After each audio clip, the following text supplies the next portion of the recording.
talk to y'all right So now. at that point, do you go back to that 17, 18-year-old that was told by coaches, you're not ready, we're going to redshirt you? Did that cross your mind at all? Because technically, at this point, you've dealt with this before. Back against the know wall story. at Yeah. all times. Yeah. Yeah. And I figured even coming from a smaller school and not having as much publicity was going to be an issue too. And not playing against some of the bigger name guys and the bigger teams would be an issue as well at my position. Because you're face to face with guys 300 pounds every play. And so, yes, I knew. I Yeah. knew my back was against the wall, and I knew given the opportunity, I had to show up. Yeah. Third day. Day 3, I'm in the bed. Yeah. Depression kicking in. Like, Yeah. oh man, what's going on now? Yeah. Matter of fact, rewinding a little bit, I did a little small draft party at my high school at Lanier. Laid out barbecue from Cook Mom's, one of the local barbecue places. We laid out barbecue ribs. Everybody kind of sat in. We had another guy that went to the high school with me that went to Troy, Alabama, but he was from Lanier also, so he and I kind of joined in together. He got his phone call at the end of my barbecue cookout. Offensive lineman going to New York Jets. So now everybody's looking at you. So everybody's looking at me like, You don't hear your phone. I don't hear your phone ringing. What's going on? So I'm at home the next morning, and it's like, this is not good. Yeah. Phone rings. Okay. It's one of the player personnel guys from Chicago. Okay. He says, hey, Nigel, I want to put an offer on the table for you. You didn't get drafted, but we want to bring you in as a free agent and let you earn your spot on the team. We drafted 2 other linebackers, but I've watched you throughout your college career. You have the opportunity to make it just as they do. So I took a step back and I looked. I said, okay, this is the only offer I have on the table. I can't turn it down. So I was like, let me talk to my agent. I'll call you back. Phone rings again. Okay. This is Tennessee this time. Okay. It's like, hey, we've been looking at you. We were going to draft you, but we have a lot of injuries up here. And I think Keith Bullock and Rocky Calamus were both down at the time. And it's a great opportunity for you to come in and make the team. We're just trying to figure out where do you fit. So we're going to give you the option to play inside or outside. It's totally up to you. And we're going to give you a bonus. Now you got options in the bonus. So do I get drafted by a team that, I may fit in the scheme of things and be gone in 3 years, or do I really look at where do I fit best and make the decision on that? Yeah. Or am I financially driven? What is it? Because as an athlete, they're watching you, but you need to be watching them. Absolutely. So that you can make the best decision. Right. He's teaching us. Pay attention. Get out your notepads and your pens. This is good stuff. So I look at it and I decided to go to Tennessee. But here, because I guess based on media news, everybody's waiting on the latest and greatest. This article is pushed out that says I'm going to Chicago. And I had not committed to Chicago, but I guess they called the school before they talked to me and said we were going to offer him. That darn media. So even back in 2000s, 2005, 2004, this was going on. And so there's a false article that says he signed with Chicago. I never signed a deal with Chicago. Wow. I went straight to Tennessee. And so I accepted the offer. They said, hey, you've got 24, 48 hours, pack your bags, you coming on, Yeah. come on up. Yeah. So you get there. Jeff Fisher is the coach. Okay. Steve McNair is the quarterback. Yes. Steve McNair. Rest his soul, rest his soul. Yes. Albert Hainsworth. Big Bert, yeah. So you get there like. Look, you're you're giving me fresh chills. I got them too. Bring these guys on the show. Are you a freshman in college all over again? No, I'm a Yeah. kid in the candy store at this point. Yeah. If you think about it, I have been dreaming of this day since I was 6 years old, and here it is coming into fruition for me. And I'm sitting in the locker room, and probably from me to 12 feet away is Steve McNair. Yeah. And I tell this story all the time. I'm staring him down. Yeah. I mean, Pac-Man Jones was drafted at the time. We got all these guys that are there, and it's like, that's Steve McNair. I watched him at Alcorn State play Alabama State when I was in high school. This is the guy. Yeah.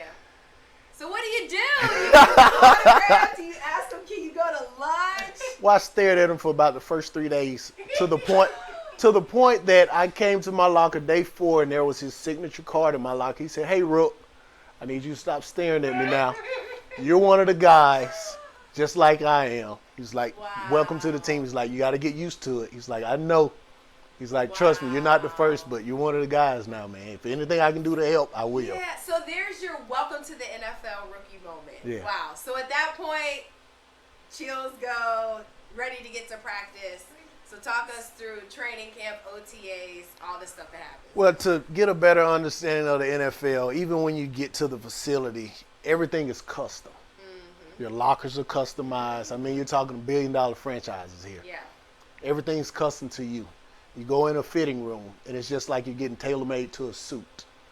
That everything is cut for you, specifically cut for you. Shoulder pads, gloves. You put on 10 different helmets to figure out what fits you best. Face mask.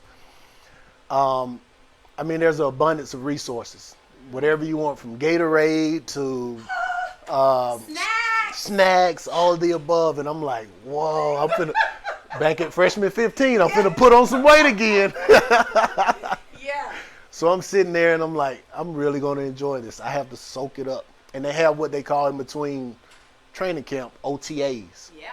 Organized team activity. Organized team activity. So we start off in OTAs with just rookies.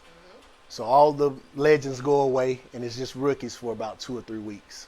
And we're going through OTAs and it's brutal. Brutal. Yeah. Especially as an undrafted free agent, free agent. Technically, your name is not going on that roster list until you prove yourself and make the team. It's not like the first through fourth rounders, because even the fifth, sixth, and seventh rounders still suspects have to prove themselves. Right. So you're in the pack with those guys that tooth and nail all the way down to the last play. You're fighting, putting your body on the line to make this team. Every day, sometimes twice a day. Most of the time, twice Yes. a day. So you're going through workouts, and it was basically 2-a-days in OTAs, because you get up in the morning, we do classes, whether it was kickboxing, weight training. You film in the morning, you film in the afternoon, you go to the field in the afternoon, y'all do drills, and then it's back at it again the next morning. You leave the facilities around 8:30, 9 o'clock, and you're expected to be back by 6. Yeah, and you're expected to learn your playbook after hours, right? That's the mentally exhausting part of it. That playbook, Yeah. yes. So it's so fun, though. I love the playbook. Probably because I don't have to go out on the field and execute the plays. But I used to always say, can I just get the playbook? Can you please show me the playbook? I did. I want to. But tell us about that. So the playbook, and for me, you have to think about this. I went to Tennessee to play inside and outside linebacker. Right, so you have to learn both positions. 2 positions. Yes. So it was, to me, they wanted to test me and see just how much information, how much data can you download, really, Without your head exploding. without your head exploding, and understanding what scheme of things are. What are we trying to do as a defense? I had studied so much in college to learn the game. I knew everybody on the field's role and position every play. So if it was missed, I knew who missed it. And I picked up these habits in high school, so it was normal to me. I was okay with it. Getting back in the room, it's similar to the military. It's sleep deprivation. Yeah. You got to consume so much in a short period of time to where it's like almost overload. Yeah. And then you come out on the field the next day and you've got to show that you've studied. Right. Because there's no in the locker room or in a meeting room, they're telling you what the play is. It's, hey, run this play. Yeah. And I want to make sure you understand what you're supposed to do, what your assignment is, Yeah. what's next, what did you miss, who's out of place.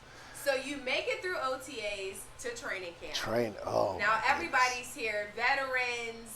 Big Albert. This is so now you're going up against these guys every day in practice with still no guaranteed spot on the team. Right. What's the difference between, just kind of give our viewers insight, what's the difference between OTAs and training camp?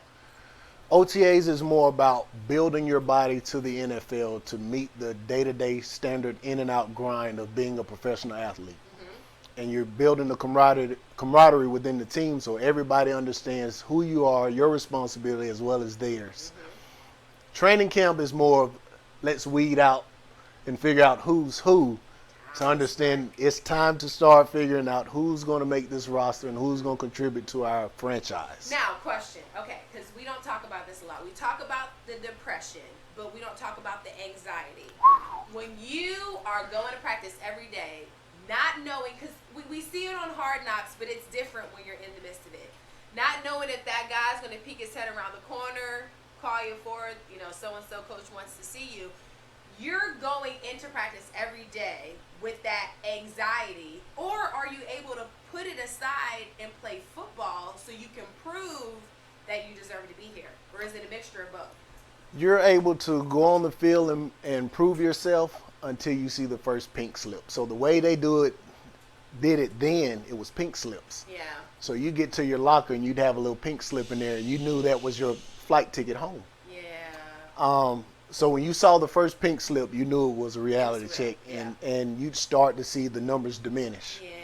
And it's, okay, I'm still here. I got another day. Okay, God, where am I really? Am I supposed to be here? If it's your will, have your way, you know. Is there a mental battle that goes on in your mind at the same time? Even when you go home, can you really rest? No. No. No, So you can't. sleep deprivation again. Again, yeah. So how And do you it's- get through that? You're exhausted. Yeah. You're mentally and physically exhausted because all the unknown, all of the outside tangibles that you really have no weight on. You're trying to figure out yourself. You're judging yourself. You're judging your teammates. And then at the end of the day, I had to make a self-choice to say, if I'm the right person for this job, because that's what it was. It was a job. If I'm the person for this job, let me prepare myself for the outcome, good or bad. And I talked to my coach, which was Coach Mack at the time, and he told me, he said, hey, the way you're standing today, there's an opportunity for you somewhere. So I knew whether they cut me or not, I was going to continue my career. And it's almost like, these major organizations, sometimes you hear the phrase, just get your foot in the door. Mm-hmm. Because there's so many people at that point that didn't even get to OTAs, didn't make it through OTAs, let alone survive through training camp. Now, one thing I do want to ask you as well, while all this is going on, your phone's still ringing from home, right? Friends are still calling, family wants to know. Because this is the part that I think I had to learn from my brother, like, stop calling me. I'm working. I'm trying to make this team, but you're texting. And so I had to get to the point where I just sent, encouragement and scriptures. But how was your experience? I left my phone in the hotel. Okay. I left it in the hotel for a couple of reasons. One, I figured out that I was interviewing, and the thing that we don't discuss in most of the meetings is that you're not only interviewing for the team you're practicing with, you're interviewing for the NFL. So every film that is shown, every team gets that. Injuries occur. It's a high-risk, high-reward sport. So as injuries occur, they're trying to figure out who's the next best, whether it was on their team or not, who's the next best guy to step up and get the job done. So you could be in, you'll see it today, week 12, a guy gets hurt, a guy coming off of UPS truck comes in and plays. Next man up. Guess why? Yeah. Because he showed his tail in OTAs and during training camp, and they want to give him that opportunity that he earned. Yeah. So you leave the phone at the hotel because it can get overwhelming. Overwhelming. Everybody wants to know what's going on. They want to make sure you're okay. And again, back to me being hurt previously, I'd hurt my foot in Hawaii in a bowl game, so I was therapy and rehabbing every day. Big Albert had his big 18 shoe sitting in the in the training room, and I'm like, man, this guy is a monster. And I'm sitting there with my little foot up on the board, and like, it's almost like you're in a dream, Yeah. And there's every now and then you get that chance to step back and actually reflect, but it's a small moment. Yeah. It's a moment in time where you're like, this is real. This is the reality that I'm in. And then you have to kind of tune it all out and really focus. Yeah. So at any point during OTAs and training camp, are you thinking about your foot? Are you like waiting for Every day. something? Yeah. Every day, because I know it's a discrepancy that I have that none of the other guys who are in here battling with have as well. And I tried to make that known to the coaches initially that, hey, I'm not 100%, but I'm going to give you my all if you all give me the opportunity. Yeah. So eventually, what happens in Tennessee? So the whole story. Yeah. So eventually they cut down to 56-man roster. I don't make the initial roster. I go on a practice squad. Okay. Tell us what the practice squad is. So practice squad means that you're not a member of the traveling squad, and what they call the traveling squad is they dress 56 guys to every game. You're allowed to go to the games, but you don't dress and you don't get the same compensation that you would as a traveler. And what you do is you practice with the team every day, and you kind of considered second string or third string guy in college because they put the second string guys over with the first string offense to help facilitate your opponent, your upcoming opponent for the next game. So you're sitting there going through practice drills and pretending to be Junior Seau or whoever you're playing against that weekend. You're learning the sport, you're learning the game, you're learning the business side of it, and you continue to develop yourself as well and being readily available because the opportunity will come. Well, open up. And the reason why teams keep a practice squad is one man down on the roster. Next man up. It's expected that the person on the practice squad should be able to shift right into that position. Right. And then that's when the money changes, Right. right? So you're on the practice squad for Tennessee. You go throughout the season on the practice squad? Yes. Okay, so make it through the whole season. I think that first season, maybe Tennessee went like 5-11 or something. Not back in Yes. I'm just bringing it up. Don't be mad at me here, you know.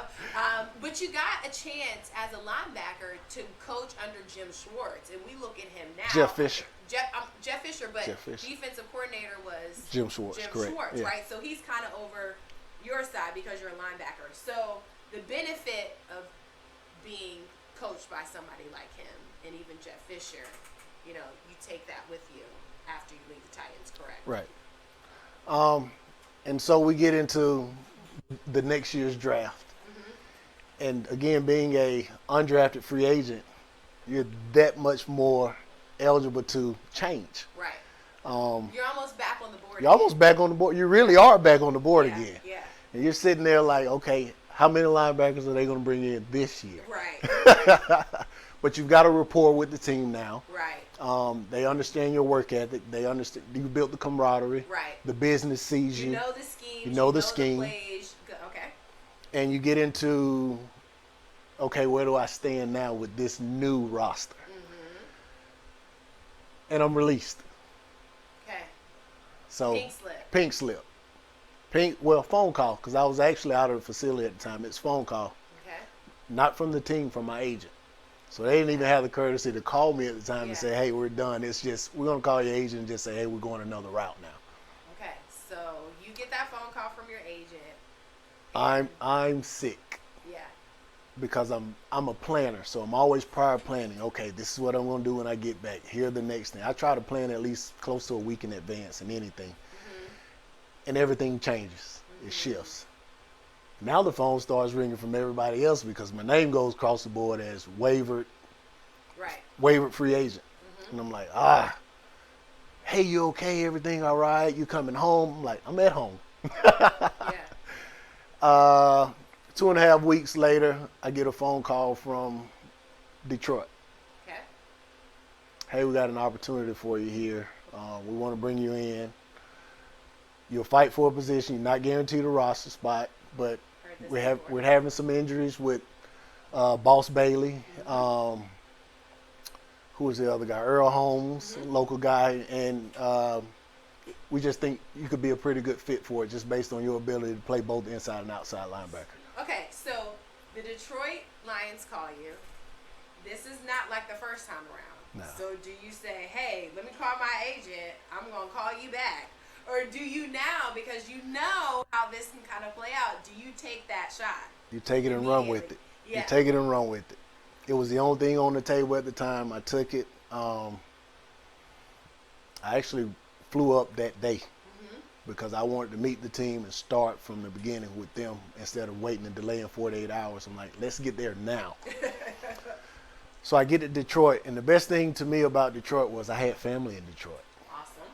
So I get to the facilities, looking around, I'm seeing all these guys, and it's like deja vu almost. Yeah. Because now I've got to re-image myself Yeah. and figure out where do I fit within the scheme of things again. You got to do this all over again. All over again. And let's pause right there because we're going to do this all over again. Okay. The time is up for this show, but I love to put a bookmark there because that means everybody's going to come back and listen to the other half because it's going to get good, and we have to get to the point of this series, which is life after football, because Okay. clearly your football career is over because you're here. Right. So we got to get to the story and the point of how that took place. So, That's- guys, that's the fun part. This is like that Netflix series that just keeps going and going and going. This is how we create pandemonium. So this is awesome. Thank you. You'll And we come back when hey, you we finish. reel all the fans in, and everybody's on the edge now. Like, what's next? Right. Yeah, And absolutely. you're not going to find the story on Google, so No. they have to come back. I and like you're going it. to come And back, I'm right? gonna come He's back, gonna come absolutely. Okay, great. So, guys, thank you so much for tuning in this evening. How do people find you, follow you? Are you on social media? So when he comes back next time, he'll be on social media. We're going to get our producers, Misha and Mr. Petty, to work on that. Guys, thank you so much for joining us.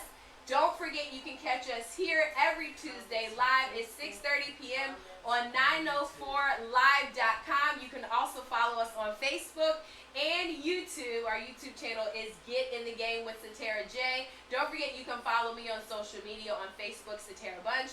Also on Instagram and Twitter, which we're going to get him on hopefully, at Bunch of Legs, LEGZZ. Don't forget, if you want to become a part of the Get in the Game sponsor family or partner with us, you can send us an email at getinthegameshow@gmail.com. Thank you to my most amazing producers, Mr. Stefan Petty, Mrs. Misha Allen, the most amazing momager on the planet, Melinda Henry, and my stylist, Barbara J. Guys, it's been fantastic. Next week, you want to be here. Leon Searcy from University of Miami and former NFL offensive lineman is going to join us, and I have a surprise for him. So you definitely want to tune in for that. Catch us next week here live, 904live.com. See you guys next week. And don't forget, we'll have Mr. Nigel back in a couple weeks. Thanks for joining us, guys.